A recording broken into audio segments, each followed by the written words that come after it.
And we're back. This is What's Out There, and I am Robinson Edward Derring. We are speaking with best-selling author of contemporary fantasy and erotica, and also middle grade fiction, C.J. Ellison. And one thing we were talking about just before the break, you mentioned we mentioned how much your husband Pete, kind of resembles Rafe. And I have to explain to people that the two main characters from the Vampire Vacation series are Viv and Rafe. Okay, so that's what we're talking about. All right, CJ. Now that Twilight has bitten the dust, and for some people they say not a moment too soon, it's time for Vampire Vacation to take over the big screen. So, what would be your dream cast for Vampire Vacation? I find that it tends to tweak as the years go by. When I first was penning the tale back in '09, I really loved Daniel Craig for Rafe because he has that rugged type of strong, confident vibe where he doesn't have to be movie star handsome to still be captivating and to still kind of be just swashbuckling on the screen. He's just amazing as James Bond. I just absolutely fell in love with him. So But I thought he now, would make a perfect. But now, well, I still think I haven't seen the latest Bond. I've heard he did a great job in it, but I remember seeing commercials of him with the girl with the dragon tattoo, and he looked like he was emaciated and skeletal. He kind of scared me, where he looked as if he had aged dramatically and just. But I also think that was partly for the role.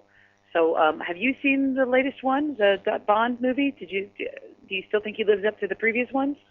no, I've seen the interviews and the previews, and he's actually gotten back. The girl with the dragon tattoo was for he was looking kind of gaunt for the movie, but he's back up to his fighting weight. So, but he has aged. It has been, wow, it's been several years since he first did Casino Royale. So, Hmm. but And so that's where I really fell for him. who's in the lead now? Is it still going to be Daniel Craig or who? Well, I would love it to be Daniel Craig if we could get a younger Daniel Craig, and if we can't, I'm actually thinking of like an older Chris Hemsworth because he's just not old enough yet.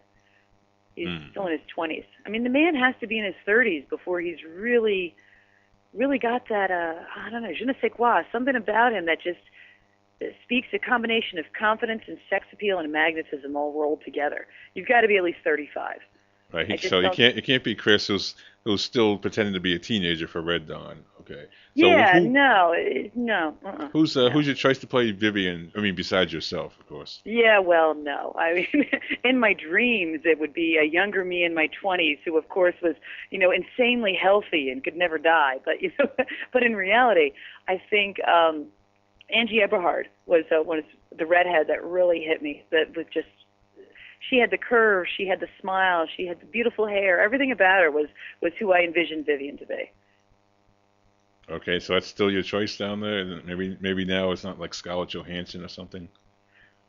She's okay. She wouldn't be the one. She wouldn't be my first pick. Would she be your first pick? I know you've read the book, so you tell me. Who would be your Actually, no, I pick? agree with that. I agree with Angie Eberhardt. Yeah. She was the anyone who remembers that dreadful Tales from the Dark Side movie that she was in with Dennis Miller and Erica Eleniak. She was the best thing in there. Yeah. There. But she's always great in everything she does. So yeah, she would be my pick. And the other thing about it, I would say Daniel Craig, even a few years older, because we know that that Rafe is obviously past 30. So we say, Yeah, he's he's definitely. He's supposed to be about 35 when I think the two of them finally hook up to the point where they're staying together. He's about 35, and that's where his clock is going to stop. I mean, I even would have said somebody like Jason, what's his name, Stratham. The Stratham. No, Statham. Sorry, no, not Jason Statham down there. You need someone who can also act as well. Well, that's what I mean. He only does one role, and he only does one role well, so that would be difficult. It would need to be somebody who could actually act. Yeah. But I mean, his look of being a man who's comfortable in his own skin. I think that's the most attractive thing about a man. It's not necessarily how pretty he is, how well put together he is, or how well he wears that suit. Because when the lights go off, there's no suit on. Who cares? But what really comes across is the way a man carries himself. And I think that is the spark that you need in a character. And that's Okay, why I thought Daniel Craig was good. and for those who have read your books down there, one of the other characters that figures prominently in the books down there is the werewolf, Jonathan. So who would play Jonathan? In Real my quick. mind, it's always been Jensen Ackles. Jensen Ackles from Dean Winchester from Supernatural. Okay, okay, I was gonna say you can't tell me you don't know who that is. Yeah, okay. he's the mind I see. In my mind, he's the man I see for Jonathan. Kind of a tortured soul who has a bit of a bad boy in him, but he also disguises a lot of his emotion with humor. Well, for the rest of the cast, though, as we're running out of time, the rest of the cast, obviously our readers would have to go dig up, and reread Vampire Vacation. And for those who have not picked it up, need to go to cjellison.com, or I know they'll probably go to Amazon and Barnes and Noble and pick up a copy. And then they get familiar with all the other characters, including Asa and the rest. Maybe you'll post your Dreamcast for the benefit of your fans on Facebook again.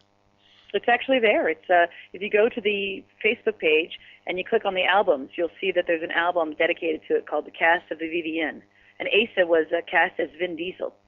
So we definitely do have some fun ones in there. Mm-hmm. Okay. And I'd love to see who would play Emiko from The Hunt. Amico? Emiko, yes. Amico was Lucy Liu. Lucy Liu. Huh. Wow. All right. I had to go there and think of what my list would be down there. Maybe I'll shoot you an email. I'd love to hear it because you definitely have you have a lot more experience with understanding actor names and knowing them better than I do. You're definitely more cinematography, Yeah. Or a cinemaphile. How's that? That sounds bad. No, cinemaphile sounds kind of bad, like it's illegal. I'll say with cinematography, yeah, that's an actual position. I'm not a cinematographer, but I had one guy, had a famous cinematographer, put his camera on my shoulder, so I'm a little bit closer to that than the there you go. Cinemaphile. Okay, folks, that will do it for this edition of What's Out There. I want to thank my special guest, C.J. Ellison, the best-selling author of contemporary fantasy, which is A Vampire Vacation.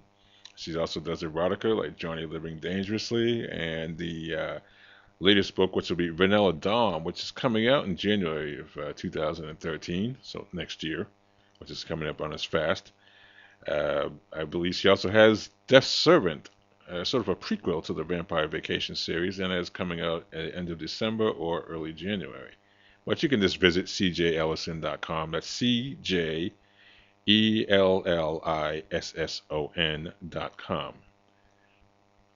All right. CJ, I want to thank you personally for taking time out of your busy schedule. As we've heard, you have a very busy schedule to talk with us.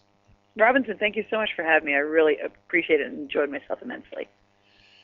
All right. And on behalf of my producer, Rob, we will see you guys next time on What's Out There. I am Robinson Edward Daring. Good night.